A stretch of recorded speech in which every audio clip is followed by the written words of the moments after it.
Hallelujah, praise the Lord. ஏசப்பா, இந்த ஞாயிற்றுக்கிழமை ஆராதனை பாருங்கள். 10 எபிரேயர் 10:25 படி சபை கூடி வருவதை விட்டுவிடக்கூடாது என்று சொல்லி அந்த சபை கூடி வருவதில் ஆராதனை பகுதியாக நம்ம சிறப்பாக முடிச்சிருக்கிறோம். பாருங்கள், இன்றைய தினம் வசனம் ஒரு வசனம், அதாவது மத்தேயு 6வது அதிகாரம் 7வது வசனம். அந்தியும் எல்லார போல அஞ்ஞானிகளைப் போல ஜெபம் பண்ணாதீருங்கள். நம்ம வசனம் இருக்குது, வார்த்தை இருக்குது, அப்படி சொல்லிட்டு நம்ம எல்லார்களை போல ஜெபம் பண்ணக்கூடாது. அந்த ஜெபத்தின் நிமித்தமாக பாருங்கள், மத்தேயு 6ஆம் அதிகாரம் 8வது வசனத்தில் என்ன சொல்லுறாரு?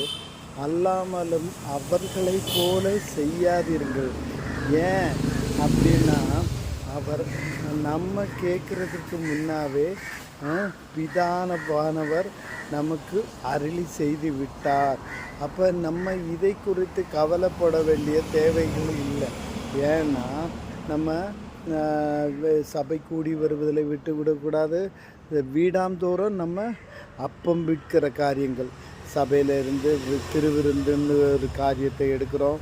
அப்போ இது எல்லாம் எடுக்கும்போது நம்ம எதை குறித்தும் கவலைப்படக்கூடாது. ஏன்னா நம்ம அவருடைய சரீரத்தை மாம்சமாக சாப்பிடுகிறோம். அவருடைய இரத்தத்தை நம்ம சரீரத்தில் அவருடைய இரத்தத்தை நம்ம பரிசுத்தமாக நம்ம ஏற்றுக்கொள்கிறோம். இப்படி அவர் நமக்காக சிலுவையிலே மரித்து நம்ம சில காரியங்களை நமக்கு செய்து தந்து விட்டதுனால நம்ம அஞ்ஞானிகளைப் போல ஜெபம் பண்ணக்கூடாது.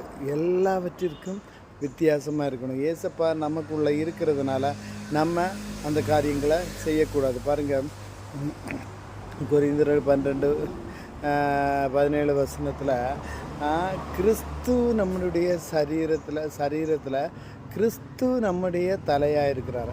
அப்படி தலையாக இருக்கக்கூடிய நேரத்தில் நம்ம சபை சரீரத்தில் உள்ள அவயங்கள் எல்லாமே புதுப்பித்திருக்கணும். ஒரு அவயங்களும் நம்ம நோயால் பாடுபடக்கூடாது.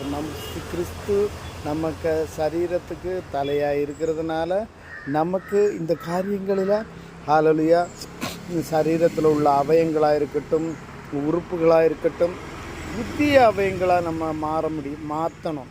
ஏசப்பாக்கிட்ட சொல்லணும், நீங்கள் தலையாக இருக்கும்போது உங்களுடைய அவயங்கள் எல்லாம், சரீரத்தில் உள்ள அவயங்கள் எல்லாம் பாடுபடக்கூடாது. தேவன் நமக்கு கொடுத்த